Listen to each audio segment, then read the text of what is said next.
दोस्तों comment box में भारत माता की जय, वंदे मातरम, जय हिंद, हिंदुस्तान जिंदाबाद जैसे नारे से भर दीजिए।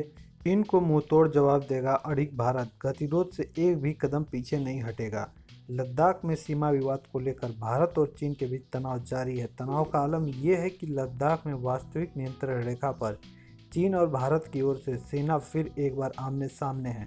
भले ही चीन ने अपनी सीमा पर अपनी सेना की तैनाती बढ़ा दी है, मगर अब भारत पीछे नहीं रहने वाला है। भारत ने भी चीन को मुंहतोड़ जवाब देने के लिए कमर कस ली है और इसमें चीन सेना के बराबर ही अपनी सेना तैनात कर दी है।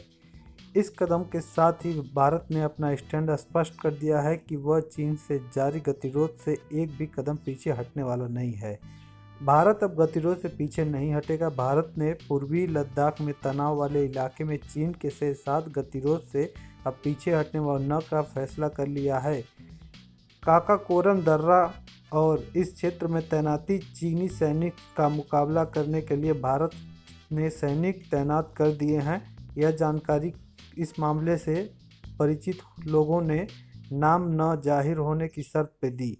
बता दें कि आपको दिनों चीन ने वास्तविक नियंत्रण रेखा एलओसी का उल्लंघन किया था और भारतीय सैनिकों से झड़प की थी। भारत ने कस ली है कमर। सूत्रों की मानो तो भारत ने यह फैसला भारतीय क्षेत्र के किसी भी तरह की चीनी घुसपैठ या भारतीय इलाके में स्थिति परिवर्तन की कोशिशों को नाकाम करने के उद्देश्य से लिया है। भारत और मजबूत संयम के साथ चीन को चुनौती देने के सामना करने के लिए भारत ने भी अपनी सेना की संख्या बढ़ा दी है। पीएम मोदी ने लिया हालत का जायजा। दरअसल मंगलवार को प्रधानमंत्री नरेंद्र मोदी की अध्यक्षता में उच्च स्तरीय सुरक्षा बैठक हुई। पीएम मोदी ने पूर्वी लद्दाख के गलवान घाटी को पोपोगोम झील के इलाके में भारतीय और चीनी सैनिकों के बीच तनावपूर्ण स्थिति के बीच वास्तविक नियंत्रण रेखा की स्थिति का आकलन करने के लिए राष्ट्रीय सुरक्षा सलाहकार अजीत डोभाल की सुरक्षा रक्षा विभाग की सीडीएस जनरल बिपिन रावत की बैठक की। सीडीएस रावत ने लद्दाख से पीएम मोदी को सैन्य स्थिति से अवगत कराया और स्थिति को संभालने के लिए सुझाव दिए। यथास्थिति में कोई बदलाव होने नहीं देंगे। नाम न जाहिर होने की शर्त पर एक अधिकारी ने बताया कि बैठक के लबुलुआब यह रहा कि एलओसी या वास्तविक नियंत्रण रेखा पर यथास्थिति में कोई बदलाव नहीं होने देंगे।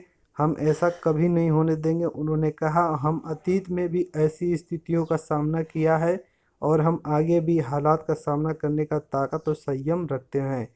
बातचीत जारी मगर तनाव बरकरार। सूत्रों की माने तो प्रोजेक्ट पीछे की स्थिति समान करने की कोशिशें हो रही, लेकिन भारत ने स्पष्ट संकेत दिया है कि वह अपना कदम पीछे नहीं खींचेगा। सूत्रों ने बताया कि दोनों पक्षों के बीच करीब 20 दिन तक चले गतिरोध के मद्देनजर भारतीय सेना ने उत्तरी सिक्किम, उत्तराखंड, अरुणाचल प्रदेश और लद्दाख में संवेदनशील सीमावर्ती इलाकों में अपनी मौजूदगी उल्लेखनीय ढंग से बढ़ाई है। यह संदेश दिया कि भारत चीन के किसी आक्रामक सैन्य रुख से आगे रुकने वाला नहीं है। ये है चीन की साजिश। भारतीय सुरक्षा अधिकारियों के मुताबिक इस इलाके में चीनी कार्रवाई का फोकस क्षेत्र पर हावी होने के भारत को दरबदूक सेओक दौलत बेग ओरली सड़क को पूरा करने से रोकना है। सड़क निर्माण के पूरा हो जाने के बाद भारत को एक बड़ा फायदा पहुंचेगा और सैन्य आवाजाही और सैन्य पहुंच आसान हो जाएगी। इस तनातनी का अहम हिस्सा दौलत बेग ओल्डी में से एक पुल निर्माण का है, जिसे चीन रोकना चाहता है। अधिकारियों ने नाम न जाहिर होने की शर्त पर कहा कि भारत ने सैनिक क्षमता संसाधनों के मामले में चीन के खिलाफ डटकर खड़े होने का फैसला किया है। बता दें कि लद्दाख सेक्टर में चीन ने अपनी ओर से करीब 5,000 सैनिक तैनात किए। हालांकि भारत ने भी सीमा पर सैनिकों की संख्या में इजाफा किया है। डोकलाम भी बड़ी तनातनी होगी। दरअसल पूर्वी लद्दाख में वास्तविक नियंत्रण रेखा के पास कई क्षेत्रों में भारतीय चीनी सैनिकों के बीच तनाव 2017 के डोकलाम गतिरोध के बाद यह सबसे बड़ी सैन्य तनातनी के रूप ले सकती है। चोरी चुपके चीन धीरे धीरे अस्थायी निर्माण को मजबूत कर रहा है। डोकलाम विवाद में 18 जून 2017 को हुआ था, जब करीब 270 से 300 सैनिकों के डटकर मुकाबला कर रहा चीन सड़क निर्माण को रोक लिया। चीन की सेना के साथ 73वें दिन तक यह गतिरोध जारी रहा। तब भारतीय सेना ने चीनी सैनिकों के